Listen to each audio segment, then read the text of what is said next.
como eu já ia falando, a disciplina de culturas anuais, ela trata aí das grandes culturas, né?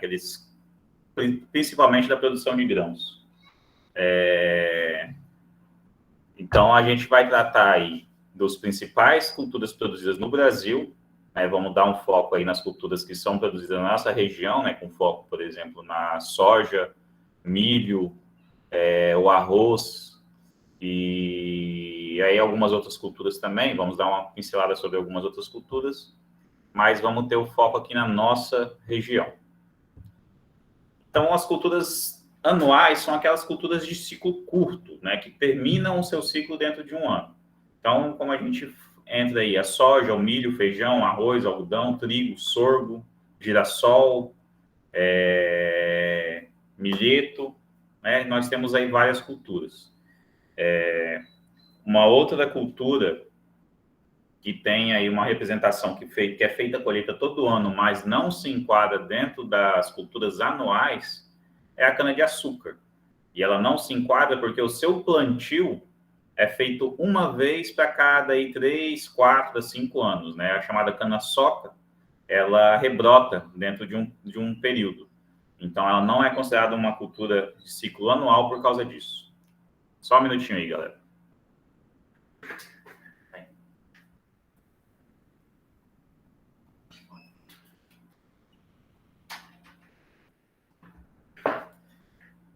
Então, as culturas de ciclo anuais são caracterizadas por quê? Após a finalização do seu ciclo, tem-se a necessidade de realizar todos os processos novamente.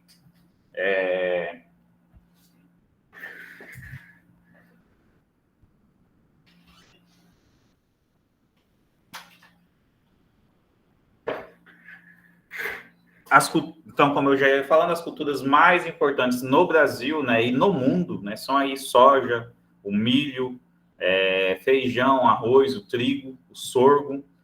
E hoje nós temos aí o Brasil como um dos principais produtores de grãos, sendo que produz a maior variedade de grãos também. Nós temos aí uma janela de produção que permite uma janela de produção e uma variação climática dentro do território brasileiro que permite a produção de várias culturas diferentes.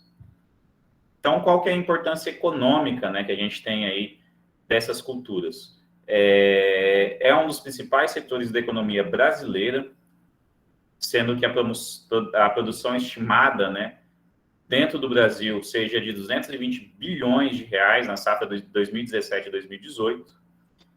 Um terço de todos os trabalhadores com carteira assinada no Brasil são empregados dentro, né, dessas, direta ou indiretamente nesse setor. E nós temos aí vários ainda que sem a carteira assinada, né?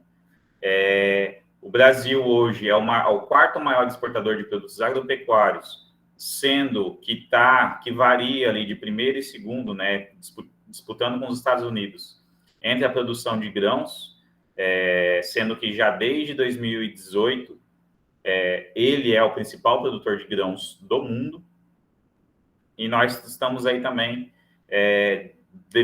né, graças a essa grande produção das nossas culturas, coloca o Brasil também como grande produtor de carne no mundo, né, um dos grandes produtores e exportadores. Então,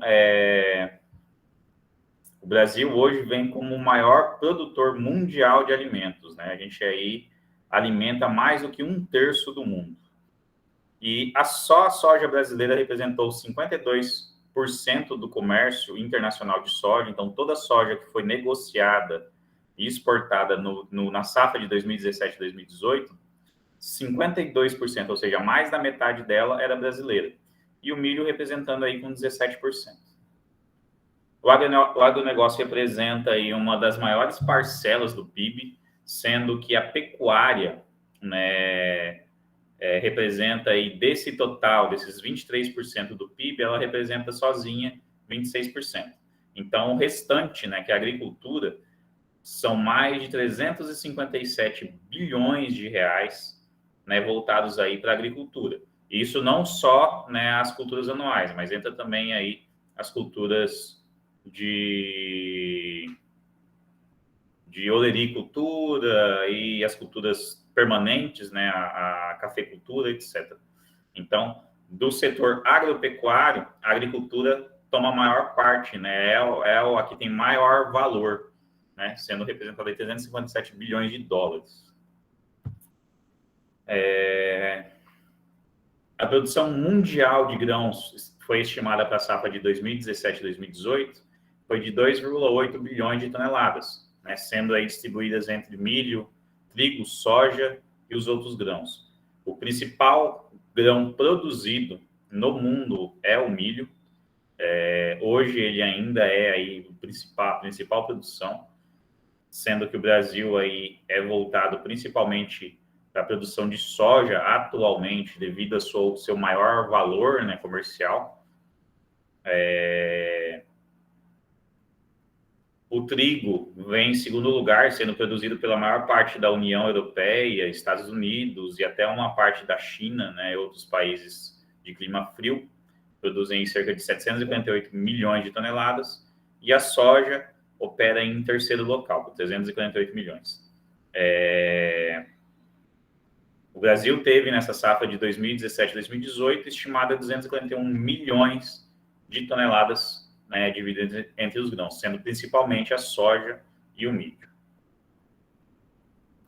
Então, as produtividades das principais culturas aqui no Brasil, né? Esse aqui na gente referente à safra 2017 e 2018, né, levantado aí. A área plantada em hectares e a gente tem a produtividade. O algodão representou aí 894 mil hectares, tendo uma produtividade média de 3.720. O arroz tem uma grande área plantada, né, de mais de 2 milhões de hectares, que representa aí uma produtividade média de quase 5 mil quilos por hectare.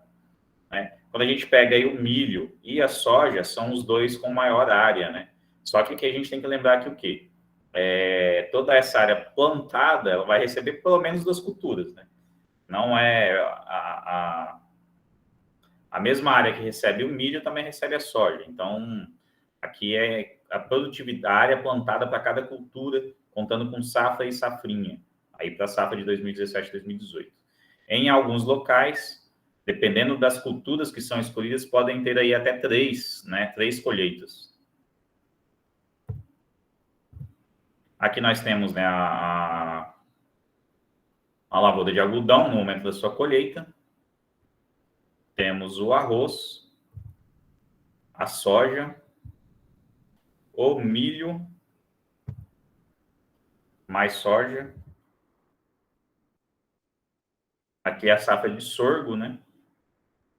Aqui o trigo, plantado principalmente na região sul. As regiões produtivas brasileiras, né? A principal região produtiva é o Centro-Oeste, que são os estados do Mato Grosso do Sul e Goiás. Eles somam aí, sozinhos, eles produzem quase 40%, né? Referente à safra de 2017 e 2018, quase 41,7% de todos os grãos produzidos no Brasil.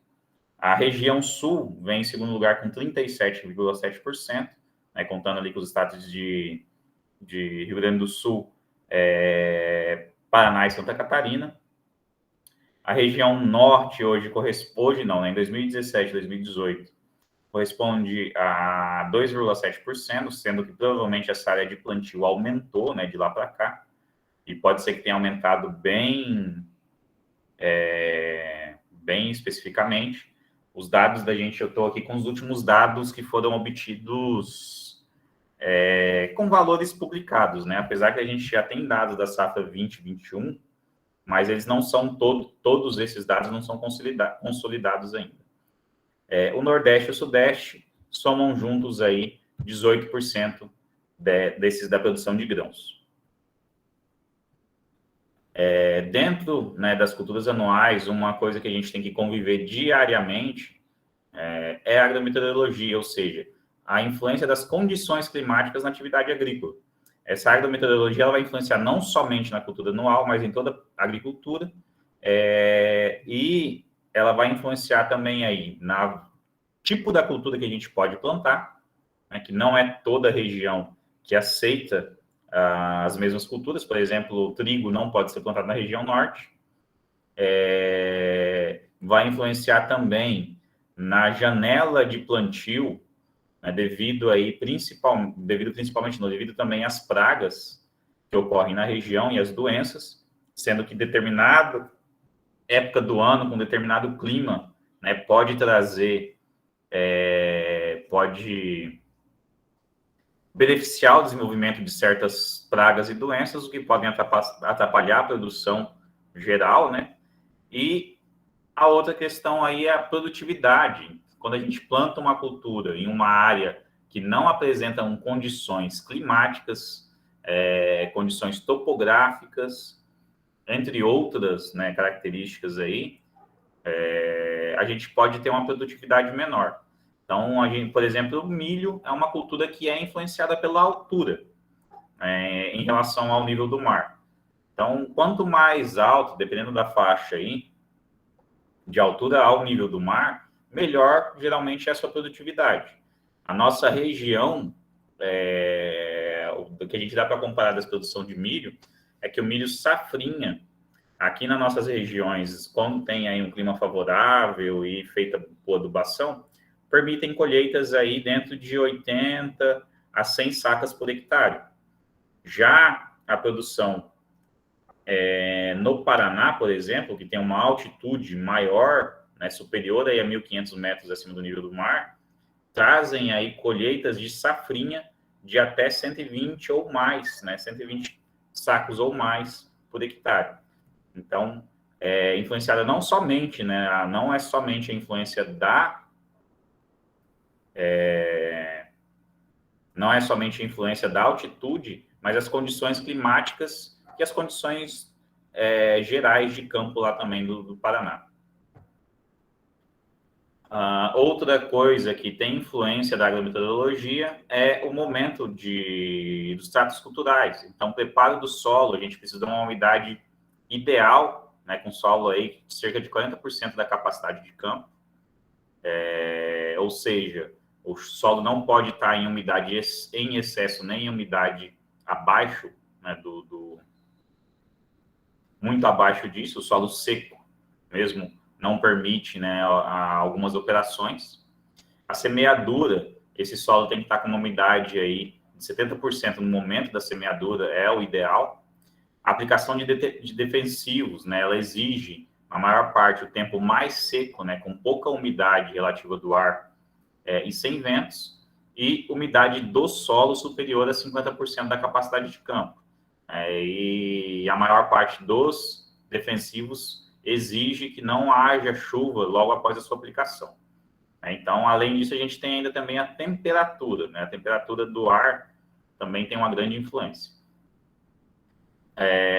Já na colheita, a gente precisa de baixa umidade relativa do ar e também tempo livre de chuva, né? Não dá para ser feita colheita com chuva, né? Geralmente aí tem problemas dentro do implemento.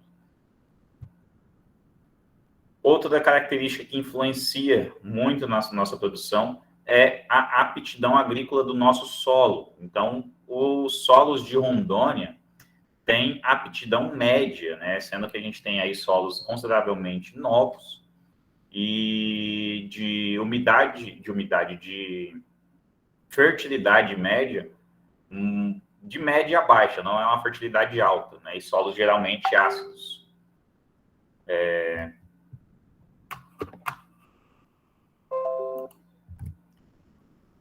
Então, nós temos aí, né, além de toda a agrometeorologia, a gente tem que ter a seleção dos solos para a agricultura. Uma coisa que vem desde o período de abertura das terras, mesmo no estado de Rondônia, qualquer terra, era que geralmente as melhores terras eram destinadas à agricultura e as piores terras eram destinadas à pecuária, sendo que boi podia produzir em qualquer tipo de solo, tendo vegetação para ele comer. Hoje, né, a gente vem tendo uma grande diferença, uma grande virada de chave, sendo que a produtividade da bovinocultura está diretamente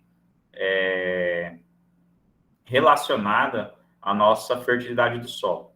Então, assim como o clima, as regiões brasileiras apresentam diferentes características de solo, vegetação e relevo, e essas características influenciam em toda a escolha, né, todo o processo de escolha de cultura e, consequentemente, na produtividade dessa cultura. A região norte, né, ela, apesar de ocupar quase metade do território brasileiro, tem uma aptidão limitada, né, como eu falei, os solos são solos de formação mais nova, são solos profundos, possuem, né, uma boa drenagem, têm um processo de intemperismo mais alto e baixa fertilidade natural, sendo que os latossolos, né, esse latossolo, que é esse solo vermelho que a gente tem aqui, essa terra vermelha amarelada que nós temos aqui, são predominantes. Solo de acidez média, né? A gente tem aí solos que têm acidez desde o 4 até o 5,5, né, naturalmente. Então, a região norte apresenta aí acidez, alta saturação por alumínio, né? Tem baixos índices de alumínio nesse solo, e a baixa disponibilidade de nutrientes naturais. Isso é a região norte como um todo, mas a gente tem manchas de solo muito boas, e temos também áreas ligadas principalmente aí às regiões amazônicas, né?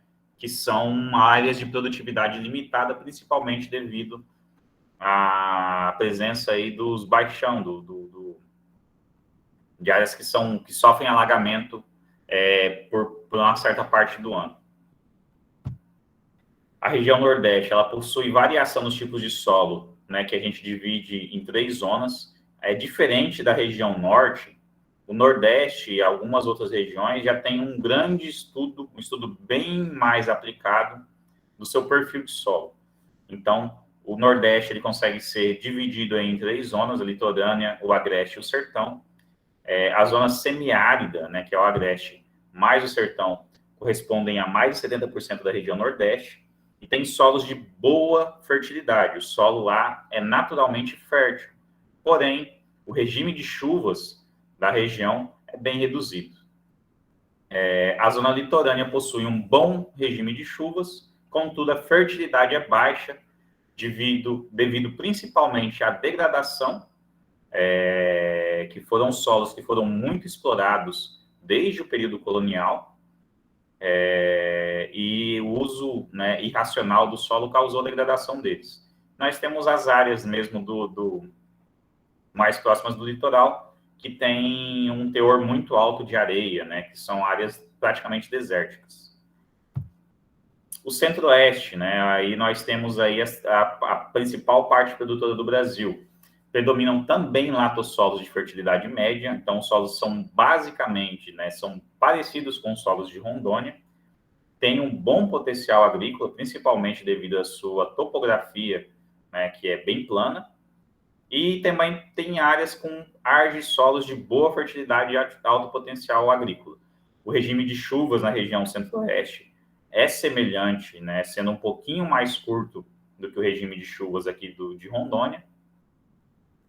E tem aí esse tipo, né, essa característica, além de ser uma área de mais fácil investimento, tem trazido aí a região como a região com maior produção de grãos no Brasil, e hoje como a região que tem também as terras mais valorizadas dentro do Brasil, né? Ali está entre elas. A região sul é a menor região brasileira, mas tem uma grande produtividade, sendo, né, que tem a segunda produção, fica em segundo lugar como região produtiva. Tem latossolos de alta fertilidade e grande capacidade agrícola. E o clima na região sul, ele na maior parte dos casos, muito bom para a agricultura, né? Não tem uma temperatura muito alta, mas também não tem uma temperatura muito baixa na maior parte do tempo. E o regime de chuvas lá também é muito bom. O grande problema da região sul, né, que vem apresentando mesmo, a gente vem vendo notícias, é que ela é uma região que podem ocorrer geadas, né, e vendavais que podem ali causar um estrago na produção, né? Foi uma coisa que foi foi vista esse ano, né, que as geadas chegaram a acabar com a produção de milho em grande parte das regiões bem ao sul do país. E os grãos que predominam a produção lá são o trigo e a soja, devido justamente a seu clima mais ameno, ele beneficia aí a produtividade dessas culturas. A região sudeste, né, que é a região... eu confundi ali, região sudeste com centro-oeste. A região sudeste, ela é responsável por uma parte da produção brasileira. Essa aqui é a região sudeste, que é dos 3 estados. Nós temos aí Mato Grosso do Sul e Goiás. 78% de toda a região é considerada área de produção e é predominante em latossolos de boa fertilidade e estrutura. Então, tem tudo isso daí. A região ela é beneficiada tanto pela topografia quanto pela altitude em relação ao nível do mar e também pela boa fertilidade do solo. Nós entramos agora, então, nos tipos de cultivo, né, que são sistemas de cultivo que a gente tem dentro daí das culturas anuais. Esses tipos de cultivo não são somente para essas culturas, mas eles são voltados principalmente para elas, né? Esses sistemas de cultivo, então, são os conjuntos de operações que envolvem a manipulação física, química e biológica do solo, com o objetivo de melhorar as condições de emergência, de germinação, emergência, estabelecimento e desenvolvimento de plantas cultivadas.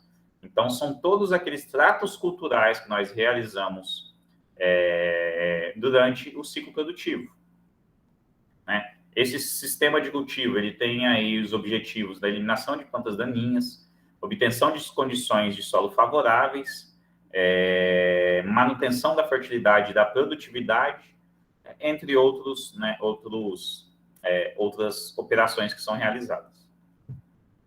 Os tipos de cultivo que a gente tem hoje são os cultivos de sistema convencional, temos o sistema de cultivo mínimo e o sistema de cultivo em plantio direto. Sendo que hoje o plantio direto é um dos mais empregados em todo o mundo. E o sistema de cultivo de plantio direto, ele não deixa de ser um sistema de cultivo mínimo, mas ele tem aí suas características à parte. Então, o sistema convencional. Do que se trata o sistema convencional? São as técnicas tradicionais de preparo de solo e o controle fitossanitário realizado depois. Então, geralmente ele tem essa ordem, né, que a gente tem aí numa área que vai ser preparada pela primeira vez. A remoção da vegetação nativa ou plantada, né, se a gente está numa área, por exemplo, de pastagem, dependendo aí da coisa, a gente tem a remoção dessa vegetação com a utilização de grade ou outro implemento. Então, nós temos aí a remoção da vegetação, a aração, a calagem, a gradagem, a semeadura, a adubação, a aplicação de defensivos, a capina e a colheita. O sistema de plantio direto, né, com exceção aí da remoção da vegetação nativa, que ela não ocorre todo ano, ela ocorre sempre no primeiro plantio, no primeiro preparo da área, né, a gente tem aí as operações. Então, o sistema convencional ele vai ter as operações de aração, calagem e gradagem toda vez, né? Todo ano vai ser repetida essas operações. Nós temos aí, né, implementos que são utilizados nessas áreas e os principais implementos são da remoção da vegetação, né? Nós temos aí a corrente puxada aí pela esteira. Tem esse modelo e tem outros modelos também de remoção, né? Como com a utilização da pá carregadeira mesmo, pode ser feita aí. Nós temos implementos para aração profunda, né? Que é a grade pesada ou o arador. Temos aí o subsolador ou o escarificador de solo. Temos implementos de aração também, né, em menor potencial. Esse daqui é considerado um sistema arador, né? Arador a cavalo, puxado a cavalo.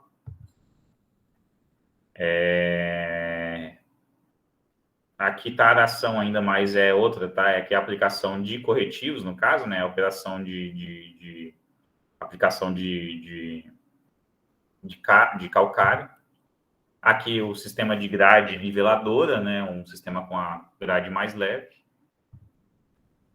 Aqui o outro tipo de grade que é utilizado principalmente no sistema de plantio direto, né? Que tem os discos de corte e temos um escarificador que ele vai só fazer uma ranhura no solo, abrindo a palha. E no final nós temos um rolo que espalha, né, a palhada que vai sendo cortada. Outro implemento utilizado na semeadura aí, ó, é um dos implementos que a gente tem. Esse aqui é outro, né, implemento rodado aí no manual também. Essa aqui é uma semeadura, já é uma semeadeira de maior partil, de maior porte. Aí, pessoal, uma característica aqui, ó, a gente tem dois tipos de implemento para plantio, né? Nós temos, quando a gente fala aqui de semeadura, nós temos a semeadeira, que ela é para sementes, né, de tamanhos menores, e nós temos as plantadeiras, né?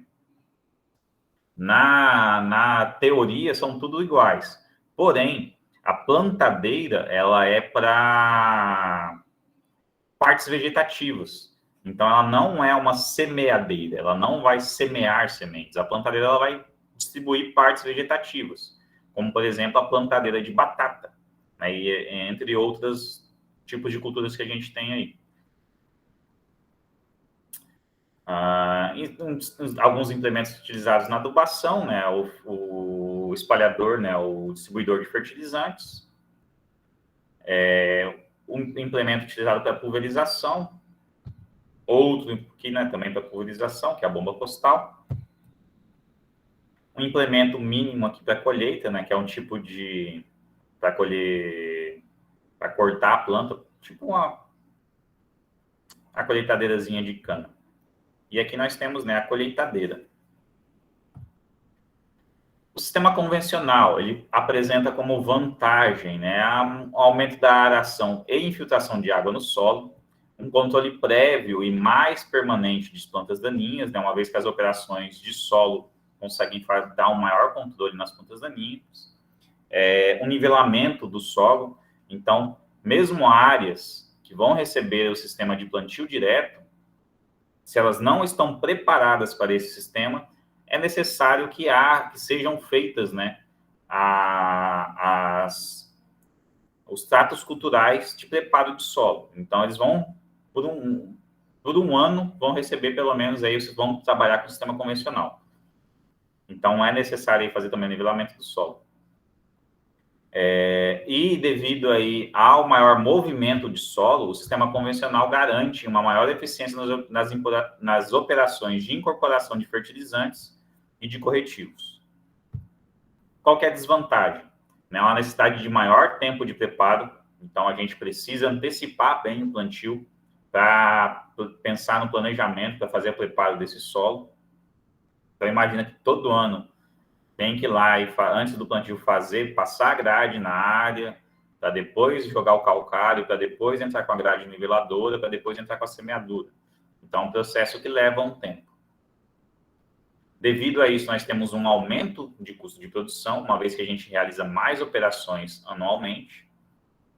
E esse tipo de sistema, ele causa uma compactação de camadas inferiores a 40 centímetros, e esse tipo de compactação vai favorecer o processo erosivo, porque é um solo que vai permanecer mais tempo descoberto, sem vegetação, e isso pode acabar levando aí ao esgotamento desse solo, né, e a salinização do solo.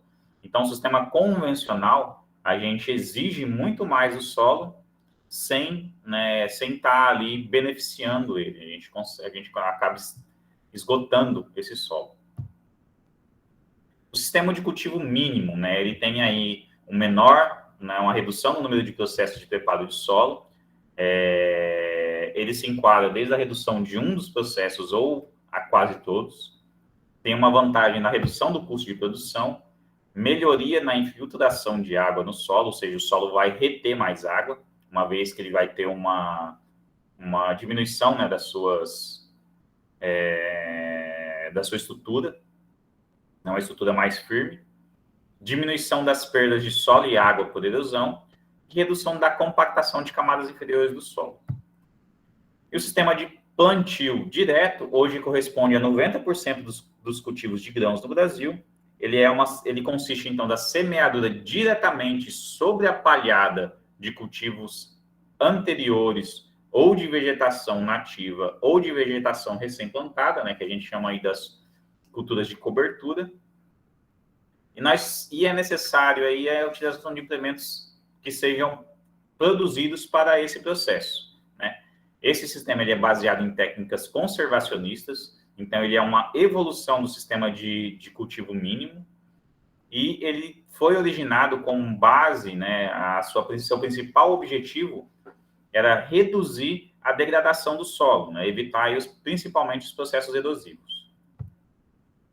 Ele foi idealizado a partir de 1940 por esse carinha aqui, ó, Eduard Falker, e começou a ser adotado aí com a Revolução Verde, né, que vem sendo o precursor dessa tecnologia no Brasil, é o Dr. Herbert Bartz, né, um filho de alemães, se eu não me engano, que veio morar no Paraná e começou aí a introduzir o sistema de plantio direto. Hoje a gente tem aí mais do que 35 milhões de hectares destinado a plantio direto dentro do Brasil. Quais que são as vantagens, então, do sistema de plantio direto? Redução da degradação do solo, tem uma aceleração, né, um encurtamento de todo o processo produtivo, uma vez que você realiza menos operações de preparo, então você consegue apertar o seu processo de produção. A gente tem uma diminuição da competição por plantas daninhas devido à introdução das chamadas culturas de cobertura, né, que são culturas que vêm para fazer a cobertura de áreas durante um certo período do ano, né, que é aquele ano que a área onde ela não vai, aquele período do ano onde não vai ser, né, colhido nada, a gente planta uma cultura que é só para guardar o solo, basicamente. Nós temos uma diminuição do custo de produção pelo número de redução, né, pela redução do número de operações realizadas em cima desse solo. Temos, né, relatado aí uma melhoria do aproveitamento de corretivos e fertilizantes. Então, diferente do sistema convencional, que a gente tem uma melhor incorporação dentro das camadas do solo, o sistema de plantio direto permite um aproveitamento posterior, né, após o plantio, do uso desses corretivos e fertilizantes, uma vez que a gente vai manter a estrutura do solo e vai fazer as adubações consequentes, né, e isso vai trazer uma melhora na estrutura geral e nas condições físicas e químicas e biológicas desse solo, né? E, consequentemente, a gente tem uma melhoria das condições de desenvolvimento das plantas. Qual que é a desvantagem, né? Excesso de umidade na camada superficial do solo. Esse tipo esse processo aqui de excesso de umidade na camada superficial, ele em áreas frio, né, que tem aí geadas, pode ocasionar o congelamento da superfície do solo, que pode prejudicar as plantas. Pode trazer aí um excesso na produção de nitrogênio dentro do solo, né, que pode chegar aí a prejudicar a produtividade. Então, a adubação nitrogenada tem que ser muito bem planejada dentro do sistema de plantio direto. E ele, quando não é realizado de forma correta, ele pode causar aí um aumento de pragas e doenças, né?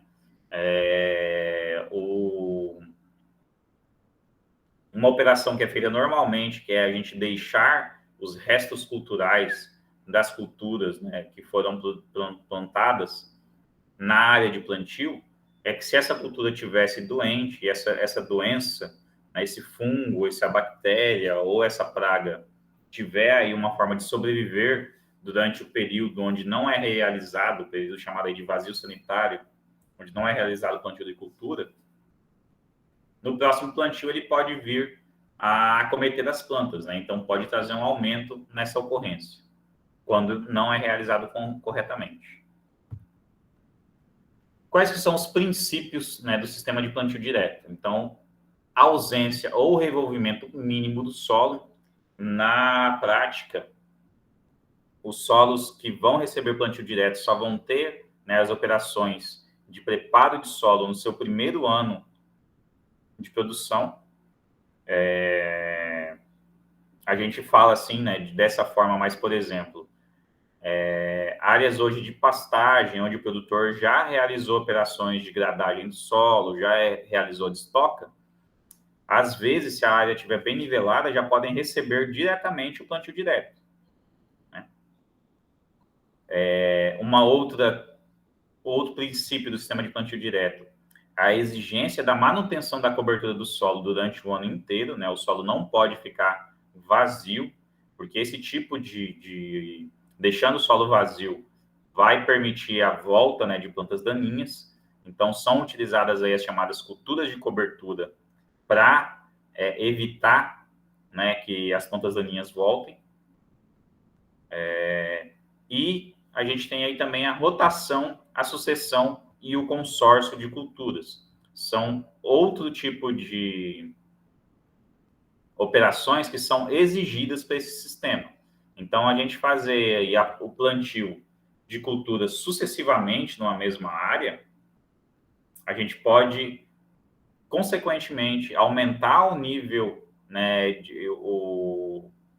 a ocorrência de pragas e doenças, justamente por ter aí um monocultivo, né? A gente ter somente uma mesma cultura, ou o mesmo ciclo de culturas. Quando está todo ano, na mesma época do ano, soja depois o milho, soja depois o milho. Esse tipo de cultivo é chamado de monocultivo. E esse tipo de cultivo traz aí pode ser prejudicial e pode causar um aumento na ocorrência de pragas e doenças. Né? As etapas para a adoção do sistema de plantio direto. Então, o que se faz, né, para se adotar o sistema de plantio direto? Primeiro, a gente tem que fazer a definição das culturas de cobertura, a época de plantio e corte, a definição das rotações de cobertura, culturas e épocas do ano, e o cálculo de insumos de ensinamento de equipe de trabalho. Então, aqui é o processo, né? Vamos falar a parte burocrática do processo do sistema de plantio direto. Como é que é esse ciclo operacional? Então, a gente tem primeiro aí o preparo da área, né? Feito na maior parte das áreas o nivelamento e a correção da fertilidade, né? O uso de corretivos e fertilidade. Então, é feito a semeadura da cultura de cobertura. Então, é a cultura que ela vai anteceder aquela cultura que a gente deseja produzir, né? Então, a gente tem aí, por exemplo,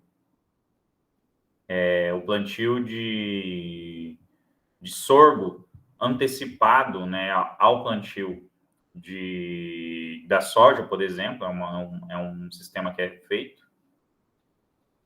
A gente pode observar de vez em quando que o produtor faz a safrinha, e após um certo período da safrinha, vai lá e semeia uma outra cultura.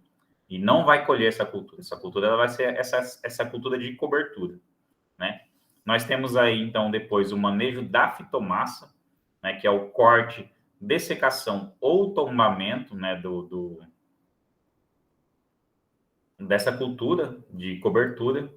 Né? Aqui a gente pode observar aí nas áreas de integração, as áreas de integração lavoura-pecuária, ela surgiu porque a Braquiária rusiziensis, a Braquiária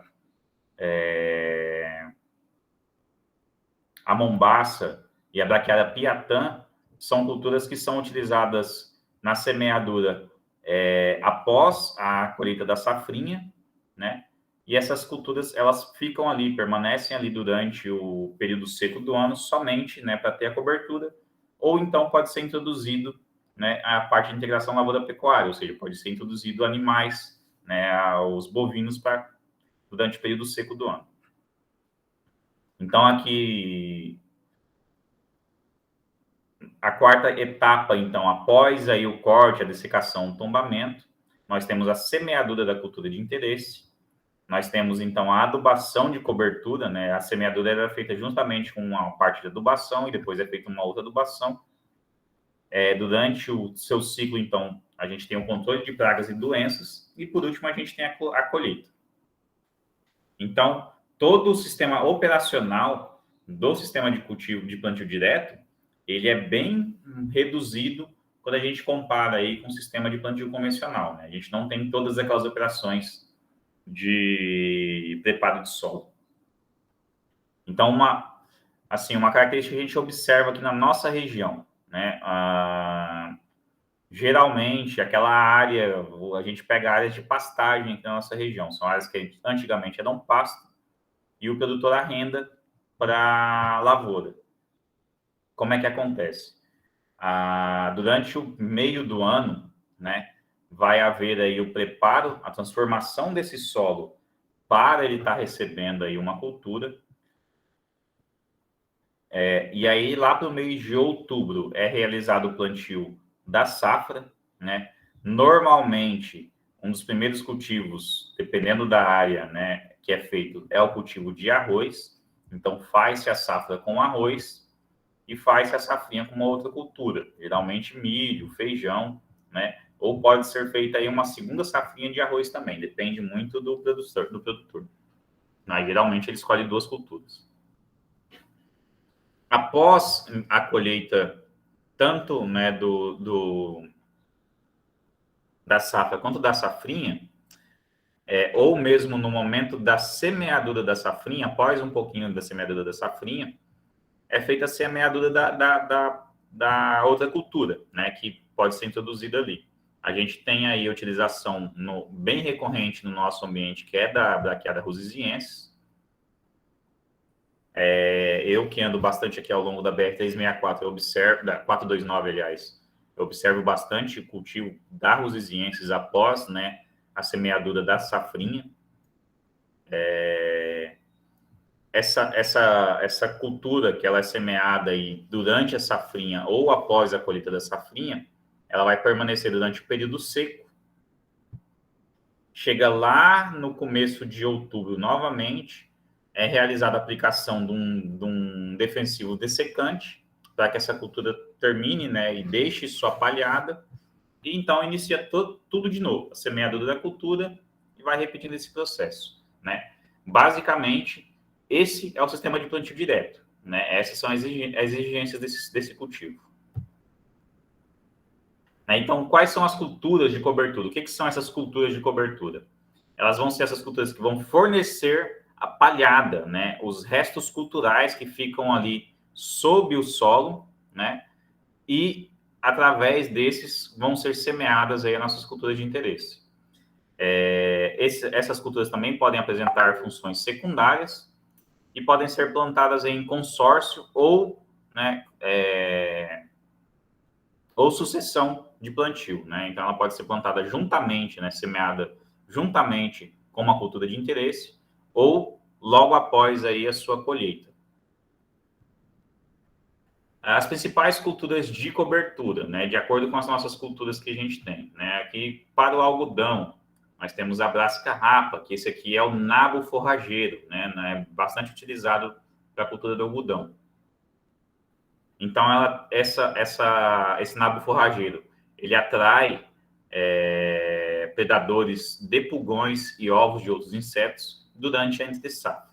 Para o milho, essa Milhemes multiflora, né, que aí é uma outra multiflora, eu me esqueci agora o nome comum dela, mas ela é uma planta que produz umas flores que atraem o parasitoide de ovos da Cotésia semami, que atraem um tipo de pulgão predador. Várias culturas usam, né, as plantas de crotalária, né, que é uma planta que tem um controle natural dos nematóides de solo e tem uma produção, uma fixação de nitrogênio, né, uma produção de nitrogênio através da sua matéria verde. Para o trigo, nós temos aí, né, tanto o nabo forrageiro quanto a Phacelia tenacetiflora, que atraem moscas predadoras, né, do tipo sirfídeos. né, que são moscas que predam aí também os ovos de pulgão.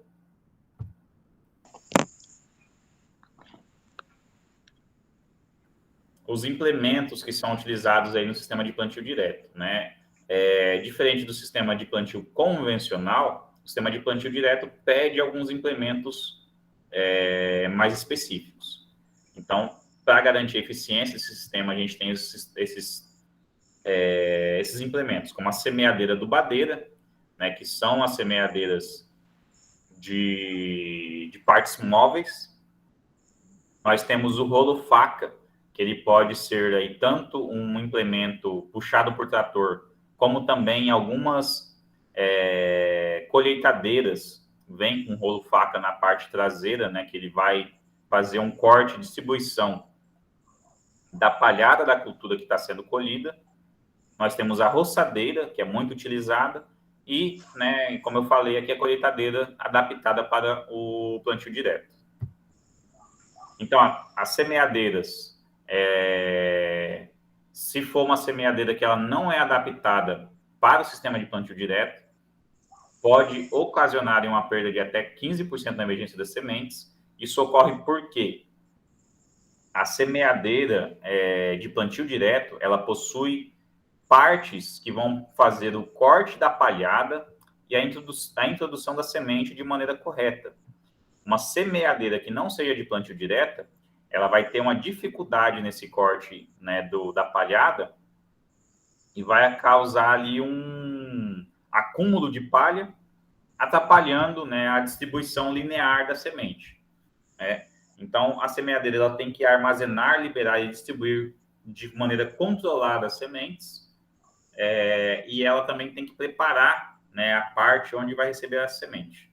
Então, se a gente tem uma área com uma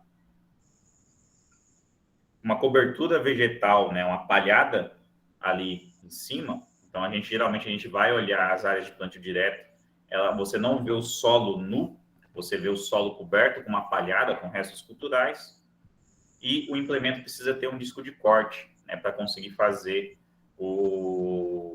a correta distribuição das sementes. Aqui a gente tem uma foto, né, de como que é uma semeadeira, né? E essa aqui, que é a unidade de distribuição de sementes, que vai ter as suas partes específicas da semeadura de plantio direto, né? Então, aqui, ó, uma imagenzinha vista de lado, as semeadeiras de plantio direto, elas têm, geralmente, uma roda que eles chamam de roda... É uma roda que ela define o nível, né, da linha do solo, né? Conforme a pressão do solo sobre a semeadeira, ela define o nível, e essa roda, ela controla a altura que os outros implementos vão penetrar no chão, né? E aí a gente tem, após ela, a gente tem um disco de corte, né, um disco de corte que corta a palhada, e junto, às vezes, nós temos uma parte onde vai fazer a distribuição do fertilizante, né, do adubo. Mais atrás, nós temos a parte da distribuição de sementes, né, que ela pode ser na parte de trás. Então, o disco de corte, ele corta a palhada, entra também, às vezes, a distribuição do fertilizante, e logo depois vai ter a parte onde vai fazer a distribuição da semente, ela vai ter um chamado sucador, né, que é uma ferramentazinha de corte que abre o suco de plantio, abre, vamos falar, aquela linha de corte, vai cortando o solo para a semente ir caindo de maneira correta ali. Aí nós temos o disco de distribuição, ou a ponta de distribuição, que a gente tem a distribuição a vácuo também, né, da semente, onde vai distribuir a semente dentro do solo. Após ele, nós temos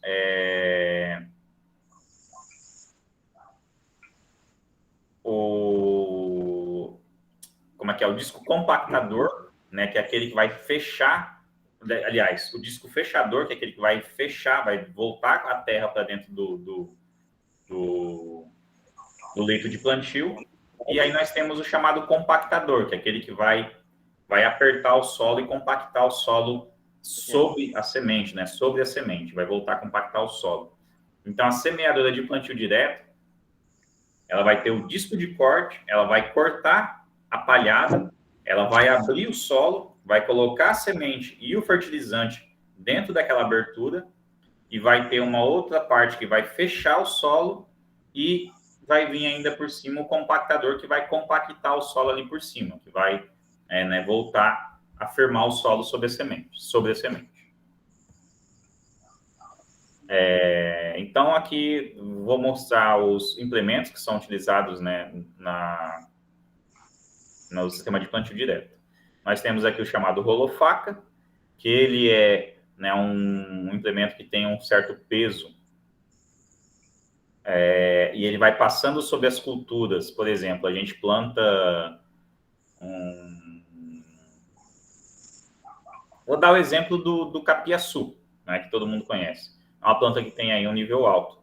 Quando se passa com o rolo-faca, ele vai tombando a cana e essas quinas vão realizando um corte ao longo dessa cana. Ele não vai exatamente cortar certinho, mas ele vai realizar um corte que vai deixar a planta tombada em cima daquela área. E esse processo, né, ele vai trazer ali um que a gente vai chamar vai realizar a cobertura verde, né, a parte de cobertura verde que vai trazer benefício para o solo. Nós temos as roçadeiras, né? Aqui eu mostrei uma roçadeirazinha manual, né? Mas para sistema de plantio direto, geralmente é utilizada a semeadeira, a roçadeira operada do trator, que ela tem um corte bem mais baixo. E faltou a foto aqui do espalhador, né? Que tem aí que ele vem na traseira, na parte traseira das colheitadeiras, né? De forma que a colheitadeira ela vai colhendo o milho ou a soja, por exemplo, e aquilo que vai sobrando de cultura, né? Que ele vai pegando ali, vai cortando e vai sobrando, vai jogando, o espalhador vai distribuir de forma mais uniforme, para aquela cobertura ficar bem feita em cima ali do solo. Pessoal, nossa aula chegou no final. Essa é a nossa primeira aula da disciplina aqui de culturas anuais. E o que eu tinha para passar para vocês hoje era somente isso mesmo, né? Vou estar disponibilizando para vocês durante essa semana algumas atividades e mais aulas também. Vocês essa semana vão ter mais 3 aulas aí gravadas, eu acho. Na semana que vem nós temos aula aí de novo na terça-feira, né? Vejam com o professor da outra disciplina, quem está fazendo a outra disciplina aí, se já não tem marcado. E qualquer coisa me avise. Beleza, então? Beleza.